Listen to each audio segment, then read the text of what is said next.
From MTN News, this is Montana This Morning. We're concerned mostly about the safety, the congestion, and the loss of quality of life that we enjoy. Coming up, learn why Bozeman residents are asking the City Commission to hold a public review after concerns were raised over a proposed redevelopment project. In day 2 of Trump's first criminal trial, both sides back to pick a jury. I'm Jared Hill with a look at the high-stakes moments from the historic first day.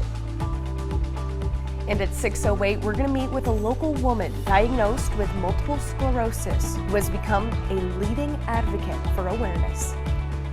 Alrighty, it is 6 o'clock on this Tuesday morning. Jane McDonald and Matt Elwell with you. Take a look at that beautiful sunrise right there. Nice? Sunrise going to be at 6:38, I think I saw it. Yeah, it's Lovely. getting earlier and earlier. Every We're single getting day. into that summertime feel. Doesn't feel much like summertime yet. It's a little chilly outside. Although the last several days have been absolutely gorgeous. Stellar.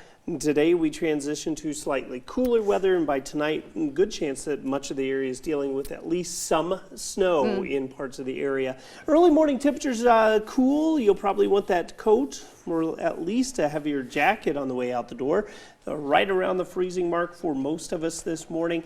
The afternoon, the clouds will be on the increase. We'll start seeing a few spotty showers develop a little after the noon hour. And then we'll see that heavier moisture into the evening. Most of this focused into the eastern part of the viewing area. Butte, you will start to see some snow showers develop by early tomorrow morning.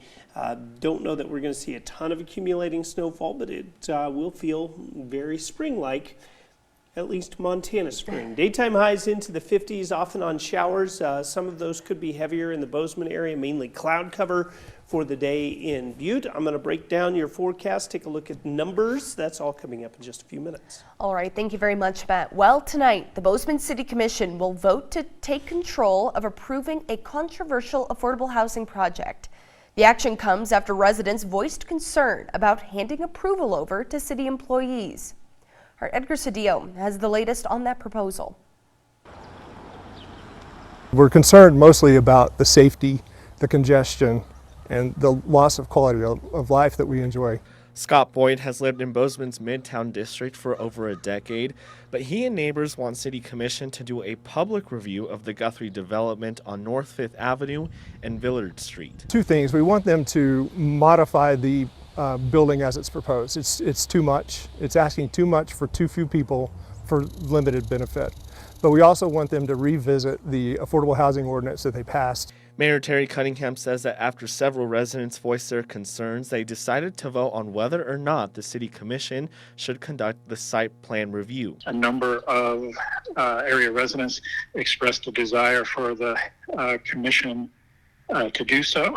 Cunningham says projects like these normally get the approval from the community development director. But site plans, which is the nitty-gritty of the site plan, is handled administratively. Boyd says he's glad the commission is reconsidering, but still wants the project to do more to actually address affordable housing.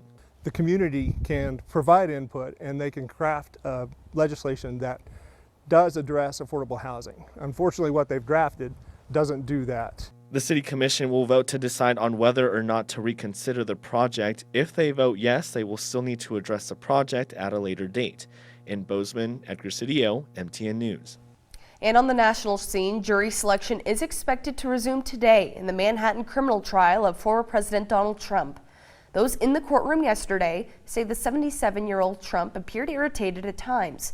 He faces 34 counts of falsifying records to hide an alleged affair with an adult film star ahead of the 2016 election. Trump has pleaded not guilty and has referred to the case as election interference. CBS News' Jared Hill has more from New York. After a full first day in his first criminal trial, soon former President Donald Trump heads back to a Manhattan courtroom. It's a scam. It's a political witch hunt. Trump emerged defiant after yesterday's historic proceedings, which ended without a single juror chosen. That's after 96 potential jurors out of a pool of hundreds were brought in more than half of them excused, telling the judge they could not be fair and impartial. Jury selection is not going to be easy in this case. Everyone in this country has an opinion of the former president.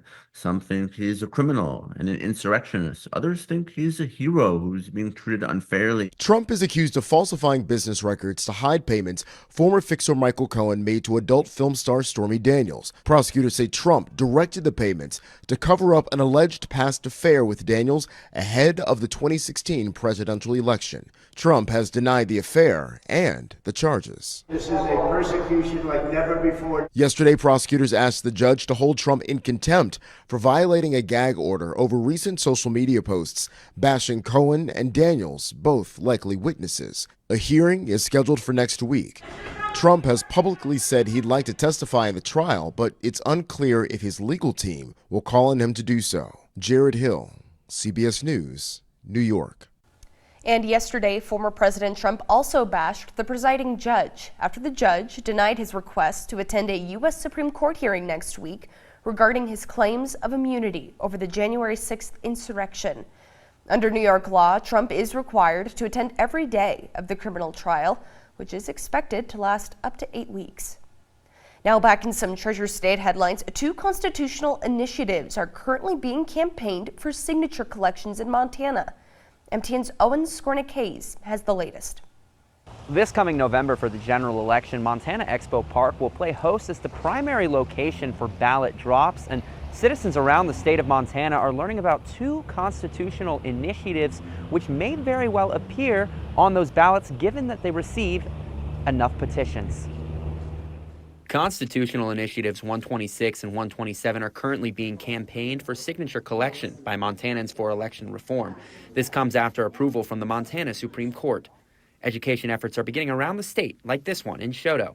CI 126 would provide a top 4 primary election open to all candidates regardless of party affiliation. All appearing on one single ballot, the 4 candidates from each office receiving the most votes would advance to the general election. Because there are more candidates available, candidates are going to have to work harder to ensure that they have some crossover appeal. You're going to select the single candidate for each office that you like, and if you like to cross over and vote for individuals who you think will be more accountable from either party or even a third party, you'll be able to do that. CI 127 asserts that law-provided offices must be decided by a majority vote rather than the highest vote getter, meaning a candidate would have to receive at least 50% of the vote to win. In the event of a tie, the legislature would have to pass a law on what should happen if nobody gets an initial majority. If you don't have a change with 127 and it stays at the plurality and you've got 4 people in there, you could have somebody win an election with 26% of the vote. Election reformists hope this will remove some power from both the GOP and Democrats by encouraging competition and undercutting extremism while giving Montanans more voting power and choice. A lot of times you end up voting for the lesser of 2 evils. That process in and of itself helps to decrease the current polarization that we see both at the federal level, where it's really severe, and we're starting to see at the state level. More choice is always a good thing.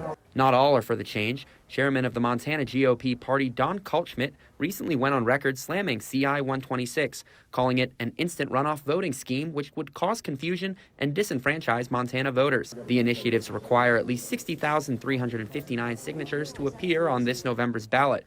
Residents must sign petitions in the county in which they reside. Owen Skornik-Hayes, MTN News. And it's time to grab your shopping carts because the Town & Country, located on the west end of Bozeman, is open for business. The parking lot is already full of people eager to check it out.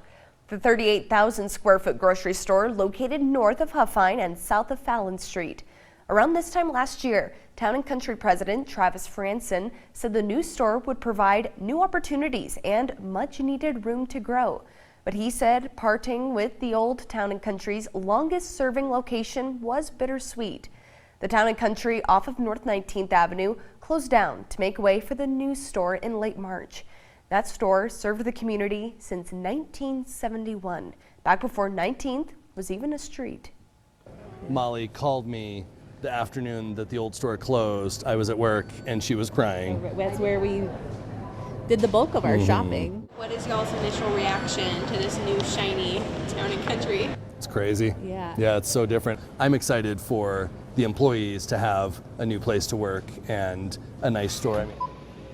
A tough goodbye for some longtime customers, but even so, people flocked to the new location with wide eyes and full carts. And a national study by leading experts showed that in 2017, there were nearly 1 million adults in the United States living with multiple sclerosis. While every case is different, many people impacted can live productive lives.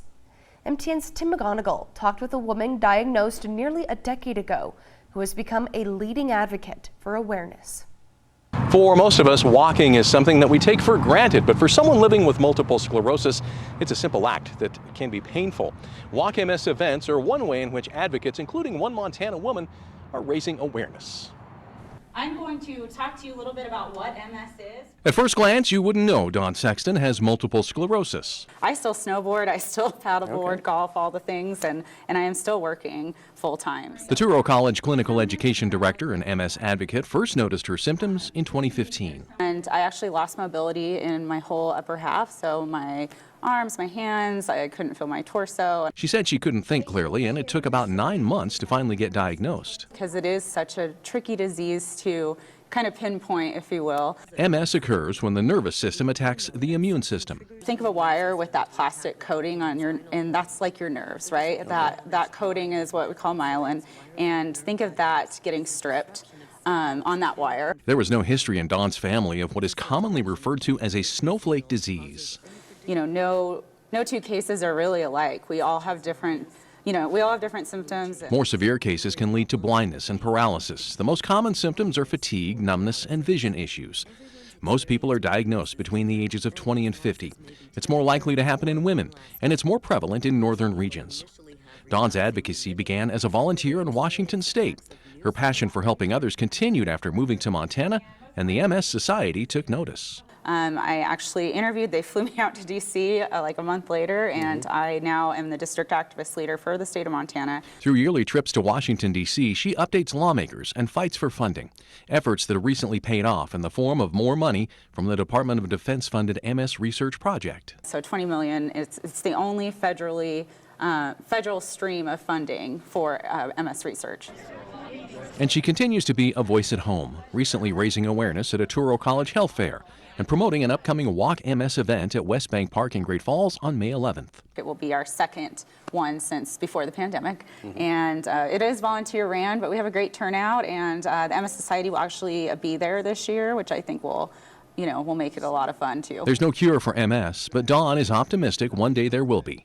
Until then, she'll be on the front lines, fighting to make a difference. Get a free pair of sunglasses. Okay. In Great Falls, Tim McGonigal, MTN News. I mean, advocating in her own backyard and on the national stage. And people that struggle with MS, I mean, that struggle is absolutely terrible. I mean, it's pretty incredible. $20 million she helped good. raise. Absolutely incredible. Now, before we head into a break, I wanted to share this with you. Now, I would consider this a movie-worthy moment. We're going over to Ukraine. These are some firefighters working hard after a building was destroyed, unknown cause of a fire, but they are working to save each and every little life. Do you see what they're holding right there? What is that? Those are little puppies.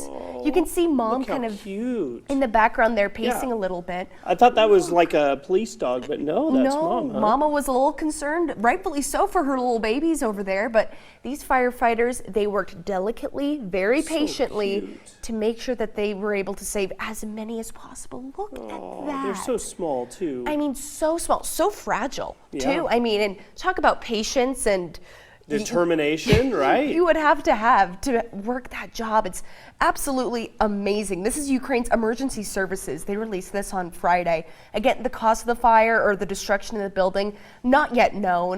They're going to still work to try to determine that, but clean them up and get them taken care of. They were reunited back with Mom safely. Good. So everything turned out for a happy ending. I like that story. I do too. Made me smile.